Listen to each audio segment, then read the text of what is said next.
Labą dieną. Šiandien pristatysiu kvietimo dirbtinio intelekto sprendimų vystymas priemonės reikalavimus. Šios dienos turinys yra apie remiamas veiklas, finansavimą, tinkamus pareiškėjus, projekto atrankų kriterijus, tinkamas finansuoti išlaidas, stebėsenos rodiklius, teikiamus dokumentus bei terminus. Šiais metais, lapkričio 26 dieną, buvo paskelbtas kvietimas dirbtinio intelekto sprendimų vystymas. Šios priemonės remiamos veiklos yra dirbtinio intelekto produktų ir arba sprendimų vystymas, kurie tinka ne tik projekto vykdytojui pareiškėjui, bet ir kitiems fiziniams ir juridiniams asmenims. Norime atkreipti dėmesį, kad šioje priemonėje moksliniai tyrimai ir eksperimentinė plėtra nebus vykdoma. Šią priemonę skatinama sukurti dirbtinio intelekto sprendimus ir produktus bei pateikti juos į rinką.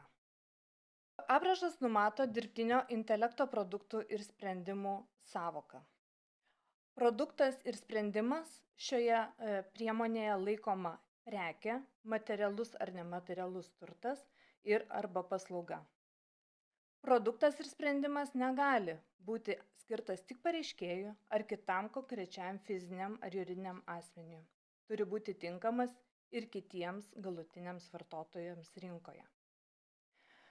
Minimaliai gyvybingas produktas ir sprendimas tai yra tokia produkto ar sprendimo versija, kuri turi pakankamą funkcijų rinkinį, kad jie galėtų naudoti ankstyvieji klientai, kurie vėliau galėtų pateikti atsiliepimus padėsiančius kurti produktą ir arba sprendimą. Taip pat numatoma, kas tai yra produkto ar sprendimo pateikimas į rinką. Pateikimo į rinką veikla apima būtent veiklas apima, kurios būtinos norint produktą paleisti pardavimui. Projekto veiklos apraše numatytos yra dvi. Pirmoji veikla. Tai yra pristatoma dirbtinio intelekto produkto ar sprendimo idėja, pateikiamas būsimo produkto ar sprendimo aprašymas, jo sukūrimo koncepcija, pateikiami dokumentai įrodantis, kad buvo sukurtas veikiantis produktas, produkto ar sprendimo versija, atitinkanti minimaliai gyvybingo produkto ar sprendimo sampratą.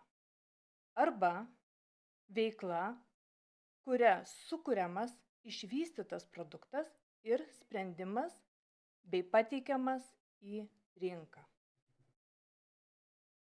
Kvietimui yra numatytas 10 milijonų biudžetas.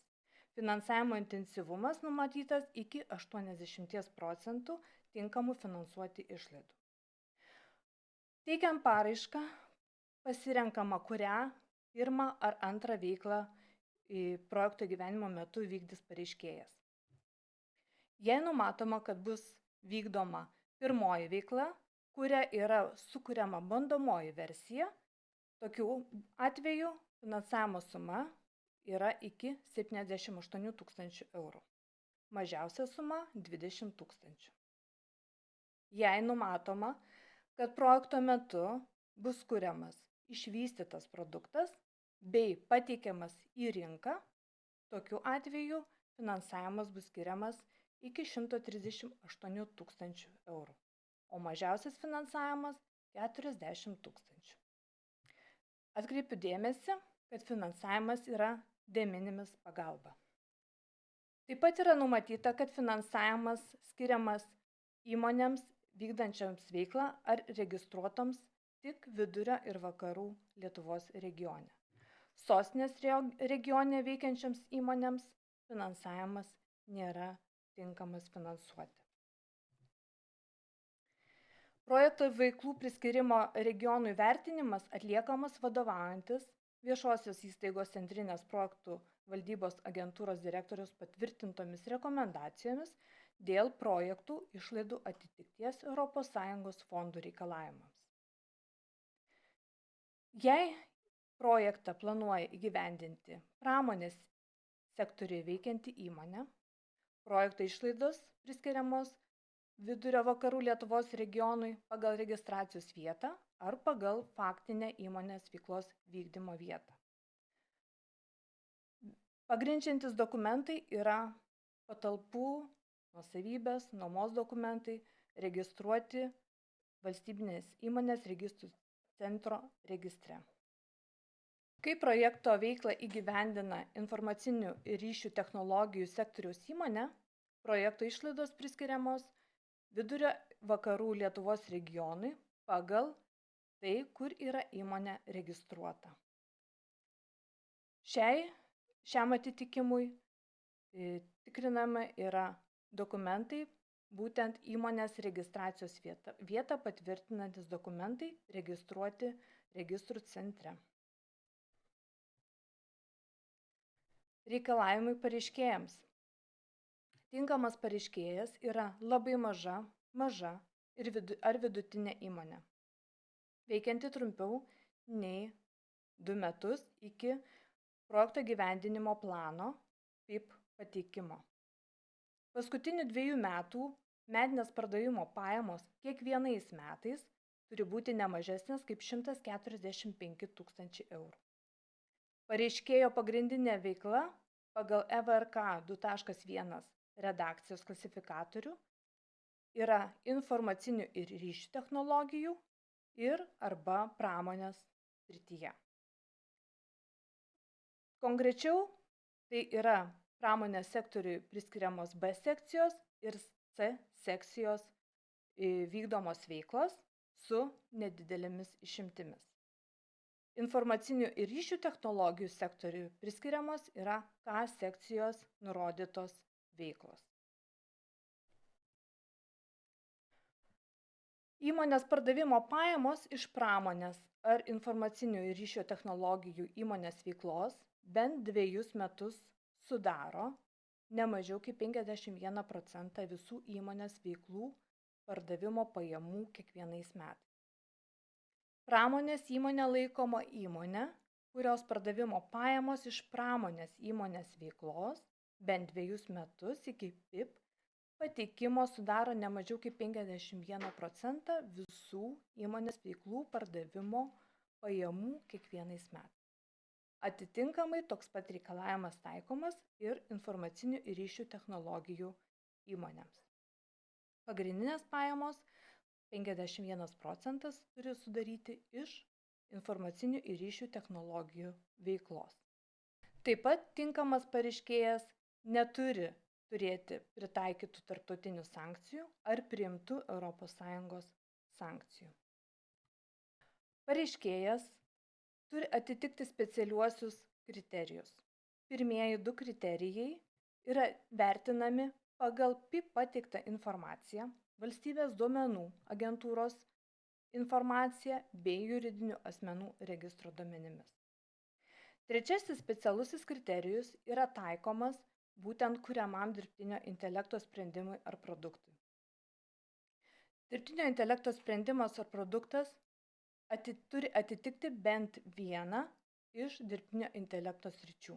Tai yra mašininis mokymasis, kompiuterinė rega, išmanioji robotika ir automatizavimas, natūralios kalbos apdorojimas bei skaitmeniniai dvyniai. Šis kriterijus vertinamas pagal kartu su PIP pateikiamą užpildytą aprašo 3 priedą. Netitikus nors vieno specialiojo kriterijaus, PIP yra atmetamas. Projektų atranka yra vykdoma pagal aprašo 12 dalyje pateiktą metodiką.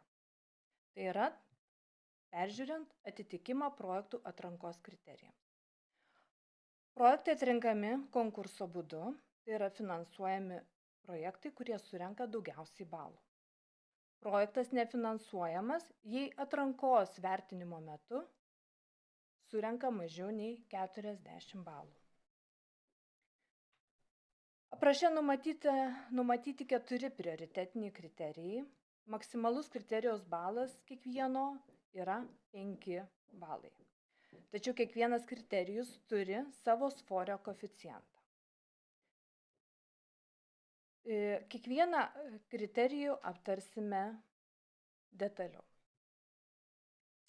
Pirmasis kriterijus numato, kad planuojamas kurti dirbtinio intelekto produkto ar sprendimo išvystymo lygis turi pasiekti tam tikrą stadiją. Tai yra, jei planuojamo projekto gyvendinimo metu sukurti dirbtinio produkto sprendimą ar produktą, atitinkanti minimaliai gyvybingo produkto stadiją, tai yra pirmąją stadiją, tuomet yra skiriami 3 balai. Jei numatoma sukurti jau išvystytą dirbtinio intelekto sprendimą ir produktą ir pateikti jį rinkoje, tuomet yra skiriami 5 balai. Kriterijaus atitiktis vertinimui vykdoma pagal PIP pateiktą užpildytą aprašo 3 priedą. Antrasis kriterijus. Tai yra, kad vystant dirbtinio intelekto sprendimą ar produktą yra naudojama didelio našumo skaičiavimo infrastruktūra ir arba didieji duomenys. Didelio našumo skaičiavimo infrastruktūra laikoma didelio aukšto našumo skaičiavimui superkompiuterijai reikalinga infrastruktūra. O didieji duomenys tai skaitmeniniai informaciniai rinkiniai, kurių dydis, srauto greitis arba struktūrinė įvairovė viršija tradicinių informacinių technologijų sistemų galimybės juos efektyviai apdoroti. Šiuo kriterijumi vertinama, ar projektu, kuriant dirbtinio intelekto produktus ar sprendimus, bus naudojama didelio našumo skaičiavimo infrastruktūra arba didieji duomenys. Balai skiriami 5 balai, jei yra naudojami šie duomenys arba infrastruktūra. Kriterijus vertinamas kartu su PIP pateikiama užpildyta aprašo 3 priedo lentele bei pagrindžiantis dokumentai, komercinis pasiūlymas, ketinimų protokolas ir panašiai. Norime atkreipti dėmesį, kad prioritetiniai balai nėra skiriami tuomet, kai naudojama infrastruktūra netitinka didelio našumo skaičiavimo infrastruktūros sąvokos ir didžiųjų duomenų infrastruktūros sąvokos. Taip pat projektams, kuriuose naudojami yra viešieji dirbtinio intelekto modeliai ar didelio našumo skaičiavimo infrastruktūra be papildomų modelių mokymo ar integracijos su įmonės sistemomis. Taip pat prioritetiniai balai nėra skiriami, jei dirbtinio intelekto produktas ar sprendimas veikia tik kaip vartotojo sąsaja, siunčiant užklausas į dirbtinio intelekto modelį per API. Trečiuoju prioritetiniu kriterijumi numatoma, ar pareiškėjas turi patirtį vystant dirbtinio intelekto sprendimus ir produktus bei juos parduodant. Aukštesnis įvertinimas suteikiamas tiems projektams, kurių pareiškėjai turi patirties įgytus per pastaruosius 2 metus kuriant dirbtinio intelekto sprendimus ar produktus bei gavę iš tai pajamų. Vertinimas vykdomas remiantis su PIP pateiktų 3 priedu bei pagal įmonės paskutinių 2 metų iki PIP pateikimo metinių finansinių ataskaitų rinkinių duomenimis ir kitais pajamas pagrindžiančiais buhalterinės apskaitos dokumentais. 5 balai suteikiami pirmiesiems 20% projektų pagal surikiuotą projektų eilę pagal daugiausia patirties ir daugiausia pajamų turinčių projektų. 4 balai atitinkamai kitiems 20%. Jei pareiškėjas neturi patirties ir pajamų, už šį kriterijų balai nėra suteikiami. 4 kriterijumi yra vertinama sukurto produkto ar sprendimo naujumo lygis. Naujumas yra vertinimas atsižvelgiant į projekto įgyvendinimo metu numatytus sukurti dirbtinio intelekto produkto ir ar sprendimo naujumo lygį. Naujumas klasifikuojamas į 3 grupės reikšmingumo didėjimo tvarka. Jei projektų metu sukuriami keli dirbtinio intelekto sprendimai ir arba produktai, Vertinant naujumo lygmenį, vienas dirbtinio intelekto produktas priskiriamas tik vienai naujumo grupiai. Pirmas lygmuo yra įmonės, antras rinkos, trečias pasauliniu lygmeniu. Vertinama yra pagal vadovaujantis Oslo vadovą. Funkcionalumo patobulinimai, kurie nekeičia produkto esmės ir nesuteikia naujos pridėtinės vertės vartotojai ar rinkai, nelaikoma inovacija. Prioritetiniai balai projektams, kuriantiems naują pasaulio lygmenių dirbtinio intelekto produktą ar sprendimą, skiriami 5 balai. Kuriantiems naują rinkos lygmenių skiriami 3 balai. Kuriantiems naują įmonės lygmenių skiriamas 1 balas. Kaip ir kitų prioritetinių kriterijų atveju, atitiktis vertinama pagal kartu su PIP pateikta užpildyta aprašo 3 lentelę. Tinkamos finansuoti išlaidos, kaip ir anksčiau minėjau, yra de minimis pagalba. Pagal aprašą numatoma, kad tinkamomis finansuoti išlaidomis gali būti pripažintas darbo užmokestis, tai yra personalo darbo užmokestis ir išlaidos susijusios su darbo santykiais, darbdaviai įsipareigojimais, taip pat projektą vykdančio personalo darbo užmokesčio išlaidos už kasmetinės atostogas ir arba kompensacijas už nepanaudotas atostogas. Įrangos, programinės įrangos ir licenzijų nuomos išlaidos. Šios išlaidos turi būti apskaičiuotos proporcingumo pro rata principu. Paslaugų darbų pirkimo išlaidos – tai yra tos išlaidos, kurių projekto vykdytojas negali pats atlikti. Maksimali šių išlaidų dalis yra nedaugiau kaip 15% visų projekto tinkamų finansuoti išlaidų. Taip pat šiame projekte yra numatoma netiesioginės išlaidos, kurios sudaro 7% fiksuotųjų projekto išlaidų normos. Projekto gyvendinimo metu įsipareigojama yra pasiekti tam tikrus stebėsenos rodiklius. Produkto rodikliai yra numatyti 2, tai yra paramą gavusios įmonės, iš kurių yra labai mažos vidutinės didelės įmonės, pasirenkant vieną iš subrodiklių, atitinkantį įmonės dydį, bei paramą dotacijomis gavusios įmonės. Rezultato rodiklių yra daugiau. Tai pirmasis yra privačios investicijos, pasirenkant subrodiklį privačios investicijos papildančios viešąją paramą, iš kurių dotacijos. Taip pat bus pasiekiama įmonių sukurtų naujų ir patobulintų skaitmeninių paslaugų produktų procesų naudotojai, aukštą skaitmeninio intensyvumo lygį pasiekusios įmonės, įmonėms sukurtų skaitmeninių paslaugų produktų ir procesų vertė, sukurti dirbtinio intelekto produktai ir arba sprendimai pagal atitinkamas stadijas rezultatą. Ir paskutinis nurodytas rezultato rodiklis – investicijas gavusios įmonės pajamų padidėjimas yra atsiskaitomos metai po projekto pabaigos. Išlaidų apmokėjimas vykdomas deklaruojant faktiškai patirtas išlaidas kartu su veiklos ataskaita. Atsiskaitimui pateikiami dokumentai įrodantis, kaip buvo sukurta veikianti produkto ar sprendimo bandomoji versija, atitinkanti minimaliai gyvybingo produkto ir arba sprendimo sampratą. Taip pat dokumentai įrodantis išvystyto dirbtinio intelekto sprendimo ar produkto sukūrimą, pateikimo į rinką pagrindžiantis dokumentai, sąskaitos faktūros apmokėjimo dokumentai, darbo užmokestį pagrindžiantis dokumentai ir kiti dokumentai.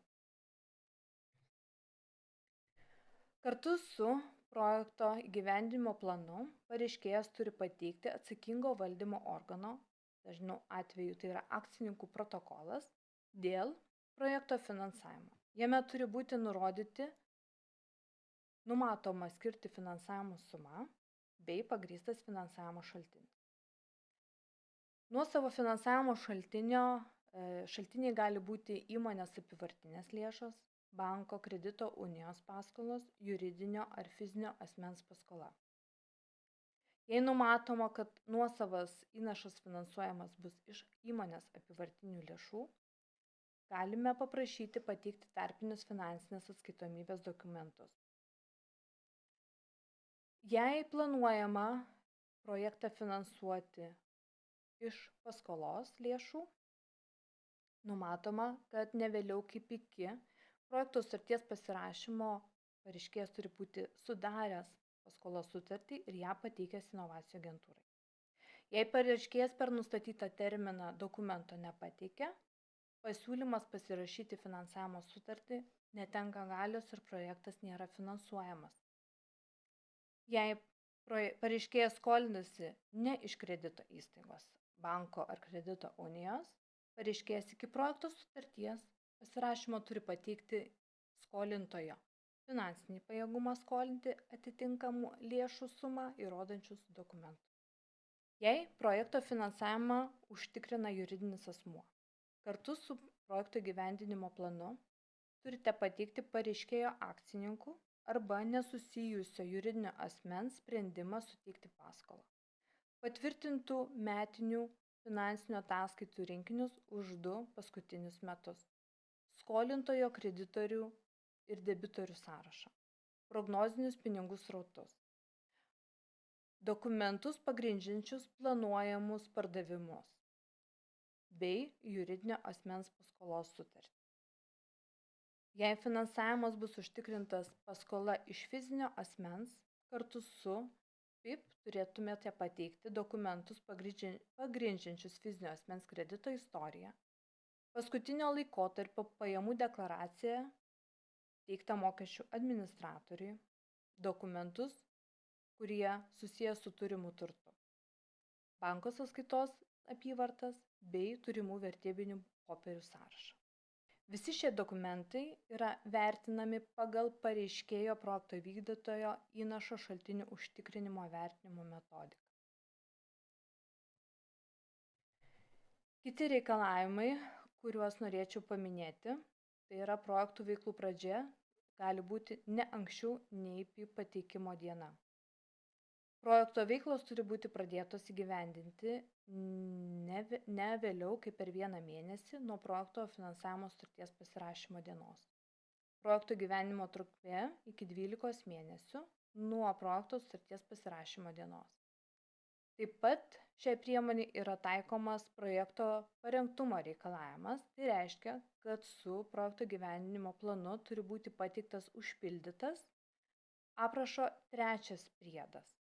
Rekomenduojama Excel formatu, kad matytųsi visa pateikiama informacija. Taip pat su PIP-u yra teikiami ir kiti dokumentai. Pirmiausia, pats projekto gyvendinimo planas, kuris yra pildomas DMS sistemoje. PFSA 2 priedas, tai yra informacija reikalinga projekto ateities reikšmingos žalos nedarymo horizontaliajam principui vertinimo reikalavimams įvertinti. Dokumentas turi būti pasirašytas. Kaip minėta, aprašo 3 priedas, kuris yra būtinas atitikčiai projekto atrankos kriterijams įvertinti. Taip pat 4 priedas – prekybinių įsipareigojimų neturėjimo arba nutraukimo deklaracija. Kartu su PIP taip pat turite pateikti biudžetą pagrindžiančius dokumentus. Tai yra komercinius pasiūlymus, nuorodas į rinkoje esančias kainas, buhalterinės pažymas apie praėjusių 3-6 mėnesių darbo užmokestį arba valstybės duomenų agentūros apskaičiuoto vidutinio darbo užmokesčio tos pačios ar panašios pozicijos ketvirtinius duomenis.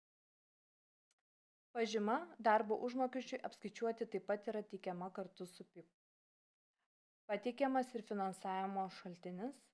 Pirmiausia ir visada turi būti pateiktas akcininkų sprendimas finansuoti projektą.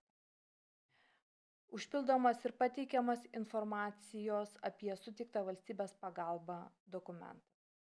Kartu su PIP teikiama SVV deklaracija, vienos įmonės deklaracija, Taip pat turi pateikti pareiškėjo ir susijusių įmonių patvirtintus paskutinių metų finansinių ataskaitų rinkinius, jei numatyta teisės aktuose, kad tų dokumentų nereikia pateikti registrų centrui. Žinoma, ir kitus dokumentus, tai yra patalpų nuosavybės, nuomos dokumentus registruotus valstybinėje įmonėje registrų centre, įgaliojimus konsultantams ar įmonės darbuotojams. Smulkiojo ir vidutinio verslo subjekto statuso deklaracija pildoma dviem būdais. Pasirenkant Excel formatu įprastai arba sukurtu registrų centro ESVV įrankiu.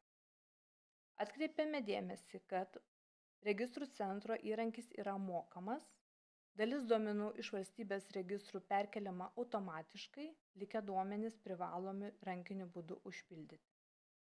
Ši priemonė nenustato įmonės statuso ir neatspindi visų ryšių.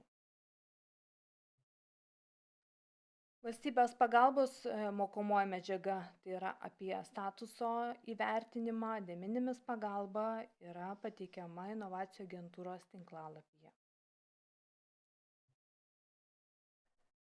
Kaip ir minėjau, projektų įgyvendinimo planas turi būti parengtas pagal projektų administravimo ir finansavimo taisyklių pirmą priedą. Parengtas PIP turi būti pateikiamas per duomenų mainų sistemą. Elektroniniu paštu ar kitų būdų pateiktas PIP nėra priimamas. Norime atkreipti dėmesį, kad investis galima įkelti tik tam tikro tipo rinkmenų dokumentus. Prie vieno pranešimo negalima prisegti daugiau nei 5 dokumentų.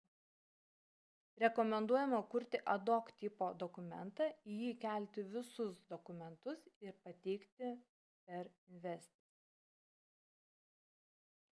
Paprastesniai dokumentų paieškai rekomenduojame dokumentus teikti atskiromis bylomis.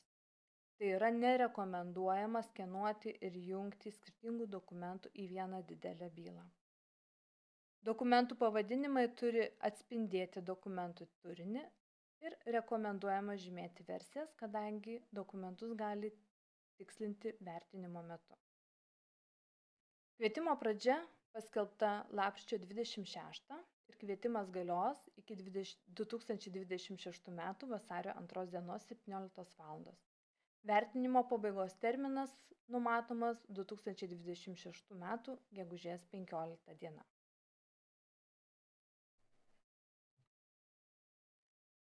Jei kyla klausimų, galite užduoti klausimus telefonu, elektroniniu paštu ir laukiam jūsų atsiliepimų.